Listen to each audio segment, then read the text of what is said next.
ಫಲವನ್ನು ಕೊಡುತ್ತಿರುವ ಪರಮ ಮಂಗಳಾಖ್ಯರು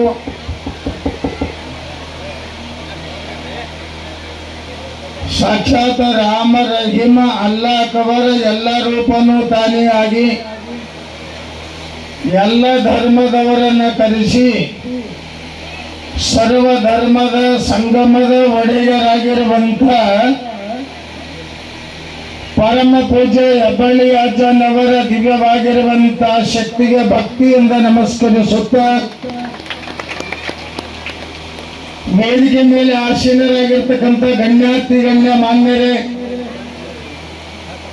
ಈ ಕಮಿಟಿ ಒಳಗೆ ಬಹಳ ಸುಂದರವಾಗಿ ವ್ಯವಸ್ಥೆಯನ್ನು ಮಾಡಿಕೊಂಡು ಬರುತ್ತಿರುವ ಎಲ್ಲ ಪದಾಧಿಕಾರಿಗಳೇ, ಬಹಳ ಸುಂದರವಾಗಿ ಮಾತನಾಡಿರುವ ನಮ್ಮ ರಾಜಿ ಗದ್ದಿಗೌಡರವರೇ, ಬಹುಶಃ ಪುರಾಣ ಹೇಳ್ತಾರ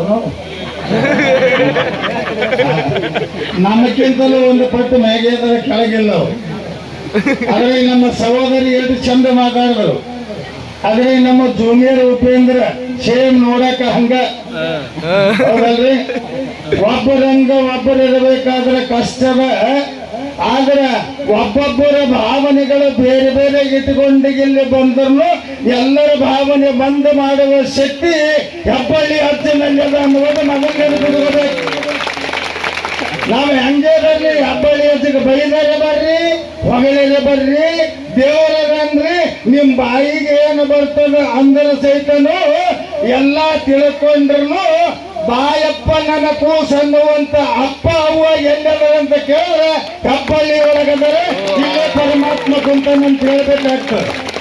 ಇಲ್ಲಿ ಜಾತಿ ಮತ ಪಂಥಗಳಿಲ್ಲ, ಹಿಂದೂ ಮುಸಲ್ಮಾನ್ ಇಲ್ಲ, ಸ್ವಾಮಿ ಲಿಂಗಾಯತ ಜಂಗಮ ಇಲ್ಲ. ಸರ್ವೇ ಜನ ಸುಖಿನೋ ಭವಂತು. ಮಹಾತ್ಮರು ಏನು ಕಾಯಕ ಮಾಡಿದ್ರು. ಶಿಶುನಾಳ ಶರೀಫ ಸಾಹಿಬ ಹುಟ್ಟಿದ ಮುಸ್ಲಿಮ ಧರ್ಮದೊಳಗ.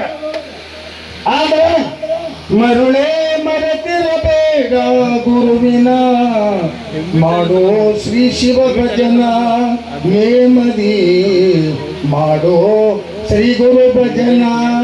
ಶಿಶುನಾಳ ದೀಶ ಶ್ರೀ ಬಸವೇಶನ ಮಾಡೋ ಶ್ರೀ ಶಿವ ಭಜನ ಅಂದ್ರವರು ಬೇರೆ ಅಲ್ಲಿಲ್ಲ, ಬೇರೆ ಯಾರು ಅಲ್ಲ. ಎಲ್ಲ ಒಂದೇ, ಎಲ್ಲ ದೇವರು ಒಂದೇ, ಎಲ್ಲರೂ ಒಂದೇ. ಎಲ್ಲರಿಗೂ ಹೊರ ಕೊಡುವ ದಿವ್ಯವಾದ ನಂದಾದೀಪ ಹೆಬ್ಬಳ್ಳಿ ಅಜ್ಜ ನಮಗೆಲ್ಲ ತಂದೆ ಅನ್ನುವಂಥದ್ದು ಮೊದಲು ನೆನಪಿಡಬೇಕು. ಚಪ್ಪಳಿಗೆ ಸಾವಕಾಶ ಬರೋಗುತ್ತೆ, ನಮ್ಗೆ ದೇವರು ಬರೋದು ಮೈಯಾಗ ಬಡದ ನಡೆಯಂಗಿಲ್ಲ. ನಮಗ ಚಪ್ಪಳಿಗೆ ಹೊಡೆದ್ರೆ ಹೆಂಗಾಗ್ಬೇಕಂತಂದ್ರೆ ಇಲ್ಲಿ ಬರಬಾರ್ದಂತ ದೂರ ಕುಂತವ್ರ ಕಿಮ್ಯಾಗ ಚಪ್ಪಳಿಗೆ ಹೋಗಿ ಸಪ್ಪಳ ಬಡಿಬೇಕು. ಹಪ್ಪಳ ಬಡ್ದಂಗ ಆಗ್ಬೇಕು, ರೊಟ್ಟಿ ಬಡ್ದಂಗ ಆಗ್ಬೇಕು. ಒಂದು ಸಲ ಎಲ್ಲರ ಕೈ ಮ್ಯಾಕಂತ ಚಪ್ಪಳಿಗೆ ಹಚ್ಚಿ ನೋಡೋದು. ಈಗ ಮುಟ್ಟದ ರೊಟ್ಟಿ. ಆದ್ರೆ ಇವತ್ತು ನಾ ಬರ್ಬೇಕಾದ್ರೆ ಮನೆಗೆ ಒಂದ್ ಸ್ವಲ್ಪ ಹೇಳ್ಕೊಂಡು ಬರ್ತೀನಿ. ನಿನ್ನೆ ಕಾರ್ ತಗೊಂಡು ಬಂದೆ, ಸಿಂದಗಿಗೆ ಬಂದೆ. ನಮ್ಮ ತಮ್ಮನ ಅತ್ತಿಗೆ ಹಾರ್ಟ್ ಐತಂತ ಹೊಳಿ ಹೋದೆ. ಹೊಳಿ ಬ್ಯಾಡ ಬಿಡಪ್ಪ, ಹುಬ್ಬಳ್ಳಿ ಅತ್ತಿಗೆ ಹೋಗೋದಾಗಲ್ಲ ಅಂತಂದೆ.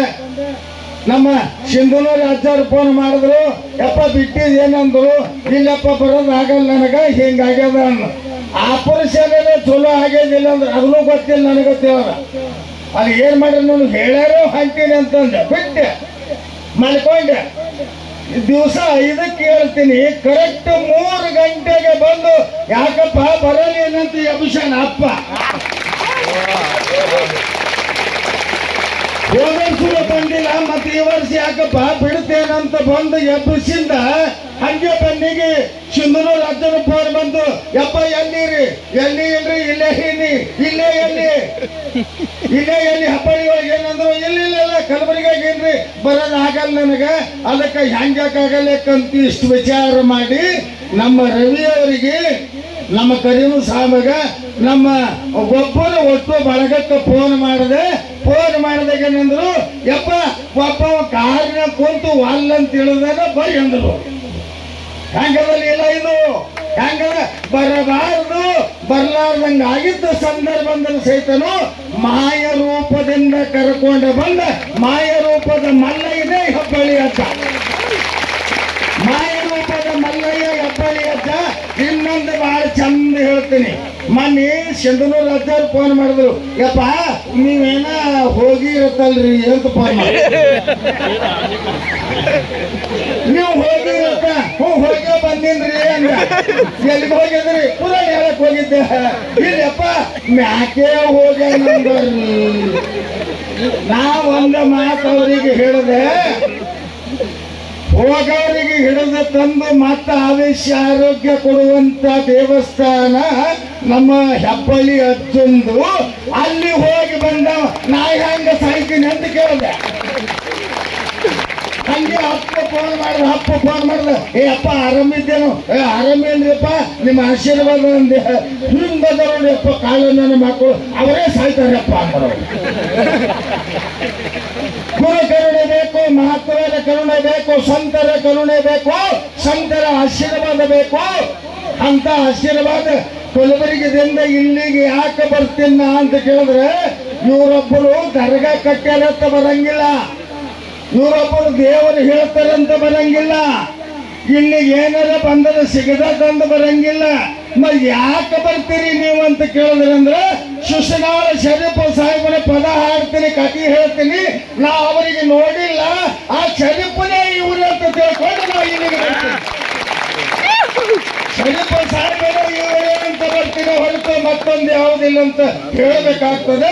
ಅಂತ ಘನವಾದ ಕ್ಷೇತ್ರ, ಪುಣ್ಯದ ಕ್ಷೇತ್ರ ಇದು ಅದೇ ಅಂತ ಮತ್ತೊಮ್ಮೆ ನಾನು ನಿಮ್ಮೆಲ್ಲರಿಗೆ ತಿಳಿಸುತ್ತಾ, ಒಂದು ಪವಾಡ ಏನು ನಿಮಗ, ಎರಡು ಪವಾಡ ಏನು, ಇಲ್ಲಿ ಎಲ್ಲರೂ ಇನ್ನೊಂದು ಮಾತು ಹೇಳ್ತೀರಿ, ದೊಡ್ಡ ಜಾತ್ರೆಗೆ ಹೋಗಿರ್ತೀರಿ, ಒಬ್ಬರ ಸಮಾಧಾನದಿಂದ ಕೂತಿರ್ತೀರಿ, ಜಾತ್ರೆಗ ಬಂದಿರ್ತೀರಿ, ಇಲ್ಲ ಕೂತಿರಿ.